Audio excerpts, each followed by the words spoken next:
சீரியல்களின் full எபிசோடுகளை Sun டிவியில் ஒளிபரப்பான உடனே எக்ஸ்க்ளூசிவாக சன் நெக்ஸ்டில் மட்டும் ஃப்ரீயா பாருங்கள்.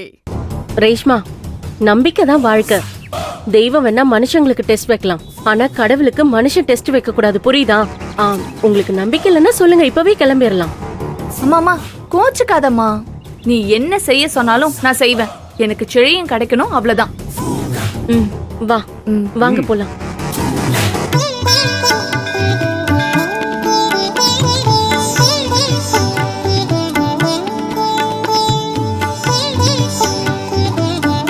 கலைவாணி, எதுக்குமா முட்டியெல்லாம் போட்டு நடக்கிற வேண்டுதல்?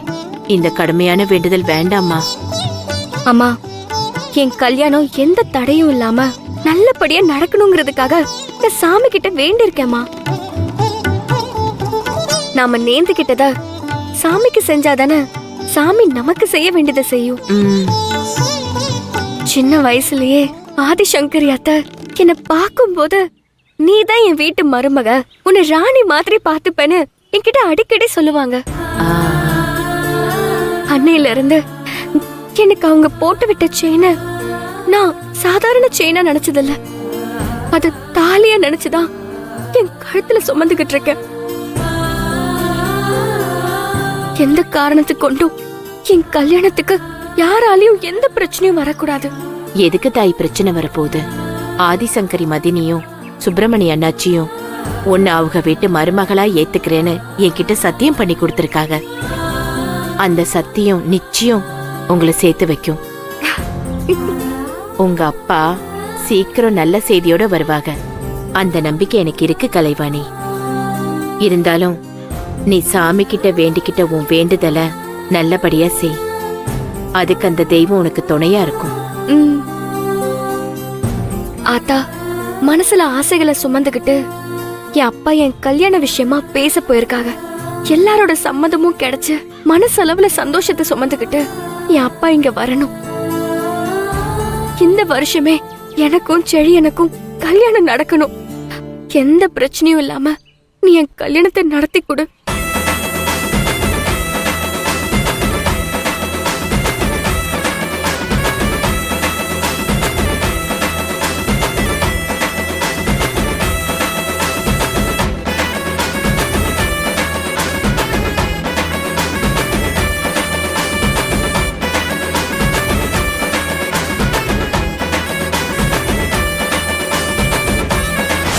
நாங்க எவ்வளவு உயரத்துக்கு போனாலும் நிச்சயமா பழச மறக்க மாட்டோம். கலைவாணி தான் என்னோட மருமக.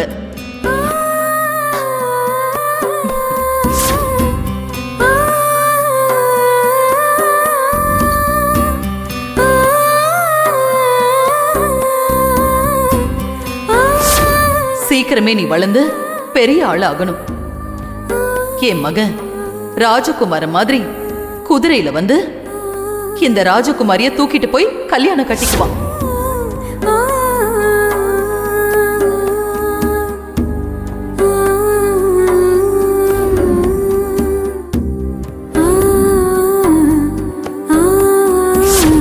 கலைவாணி, நான் பெரியவனானதும் நீதான் எனக்கு பொண்டாட்டியா?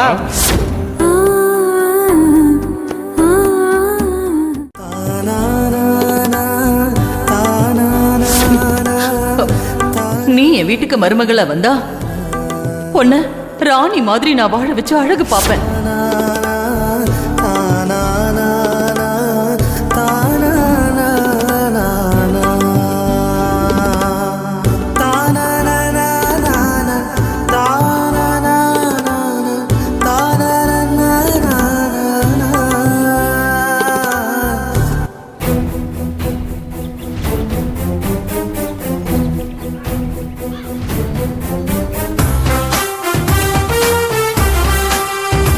ஓகே செழியன், இப்ப நீ என்ன பண்றேன்னா லஞ்சுக்கு சாப்பிட வீட்டுக்கு வர. ஓகே, எல்லாரும் ஒண்ணா உட்கார்ந்து சாப்பிடுவோம். இன்னும் ஒரு half an hourல நான் வந்துறேம்மா. நான் பேசுறேன். Come soon. ஷூர்மா. Chezhiyan, just hold a second. Chezhiyan, உனக்காக நாங்க சாப்பிடாம வெயிட் பண்ணிக்கிட்டு இருப்போம். எங்களை ரொம்ப நேரம் வெயிட் பண்ண வச்சிராதடா. No dot. சீக்கிரம் வந்துரு. சீக்கிரமா வந்துறேன்ப்பா. சீக்கிரம் வா.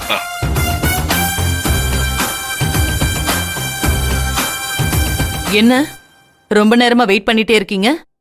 என்ன விஷயம்? மேடம், யாருன்னு தெரியல. சாரோட ஃப்ரெண்டுன்னு சொல்லி ஒருத்தர் உங்களை பார்க்கறதுக்காக வந்திருக்காரு. ஃப்ரெண்டு? என்னோட ஃப்ரெண்டா? சாரோட ஃப்ரெண்டா? பேர் ஏதாவது சொன்னாரா? சொன்னார் சார். பேர் மாணிக்கமா சார். ம். மாணிக்கம்மா? எந்த மாணிக்கம்? மாணிக்கமா?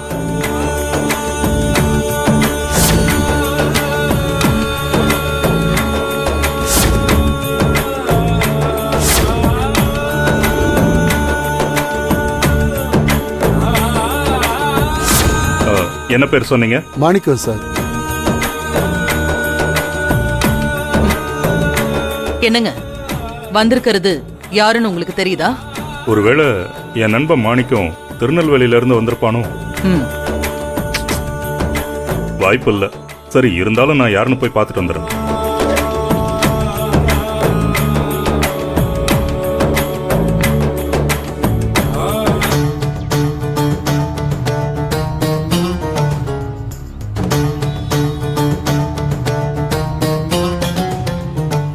என் நண்பன் வீட்டுக்குள்ள போகாம நான் ஏன் இப்படி வெளியில நிக்கணும்? பேசாம உள்ள போயிருவோமா?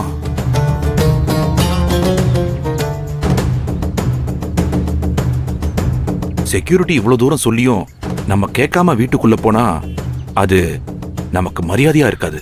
நான் வந்திருக்கேன்னு தெரிஞ்சு என் நண்பன் வந்து என்ன வாடான்னு வீட்டுக்குள்ள கூட்டிட்டு போனாதான் அது நமக்கு மரியாதையா இருக்கும். நான் வந்திருக்கேன்னு தெரிஞ்சா அவன் நிச்சயம் என்னை தேடி வருவான். அந்த நம்பிக்கை எனக்கு இருக்கு. எங்கயா மாணிக்கம்னு யாரோ வந்திருக்கிறதா சொன்ன? கேட்டுக்கு வெளியே நிக்கிறார் சார். வர சொல்லு. Okay sir.